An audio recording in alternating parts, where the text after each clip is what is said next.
বানাক্ৰান্তৰ মাজত উপস্থিত হ'ল ছাত্ৰ নেতা। আজি মাৰ্ঘেৰিটা সমষ্টিৰ বানাক্ৰান্ত লোকৰ মাজত উপস্থিত হ'লগৈ ডিব্ৰুগড় বিশ্ববিদ্যালয়ৰ স্নাতকোত্তৰ মহলাৰ ছাত্ৰ একতা সভাৰ সাধাৰণ সম্পাদক ৰাহুল চেত্ৰী। দীৰ্ঘদিন ধৰি বুঢ়ীদিহিং নদীয়ে মাৰ্ঘেৰিটাৰ বহু অঞ্চলত বানৰ লগতে গৰাখহনীয়াৰ সৃষ্টি কৰি আহিছে। আজি ছাত্ৰ নেতাজনে বানাক্ৰান্ত লোকৰ মাজত উপস্থিত হৈ তেওঁলোকৰ অৱস্থাৰ বুজ লয়। এটা কথা বুজি পোৱা উচিত, পৰিৱৰ্তন এনে শৈলীৰ নহ'ব, কাম কৰি দেখাব লাগিব। কৰ্মই আপোনালোকৰ পৰিৱৰ্তন বুলি আমি গণনা কৰিম।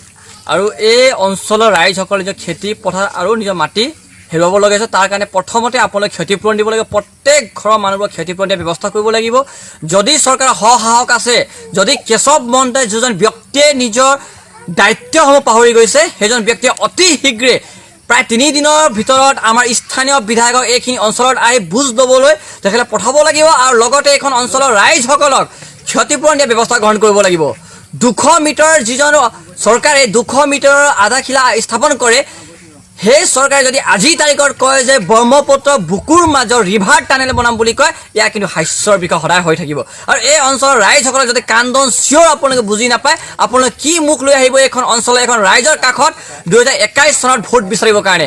আৰু মাৰ্ঘেৰিটা সমষ্টিত চৰকাৰী পক্ষক আমি দাবী জনাইছোঁ, প্ৰত্যাহ্বান জনাইছোঁ, অনুৰোধ জনাইছোঁ যে অতি শীঘ্ৰে এইখিনি অঞ্চলৰ ৰাইজসকল যি নিন্দাহৰণ হৈছে তাৰ কাৰণে আপোনালোকে সঠিক ব্যৱস্থা গ্ৰহণ কৰক।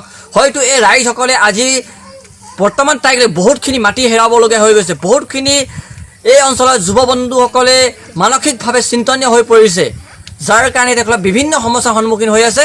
এই সমস্যাৰ সমাধান যদি আপোনালোকে কৰিব নোৱাৰে, আপোনালোকে নিজকে মুকলিভাৱে কৈ দিয়ক যে আমি এই সমস্যাৰ সমাধান নকৰিম বুলি। এই সমস্যাৰ সমাধান এইখিনি অঞ্চলৰ ৰাইজে নিজৰ ভাষাৰে, নিজৰ অধ্যয়নৰ, নিজৰ চিন্তাধাৰা বিচাৰি ওলাব।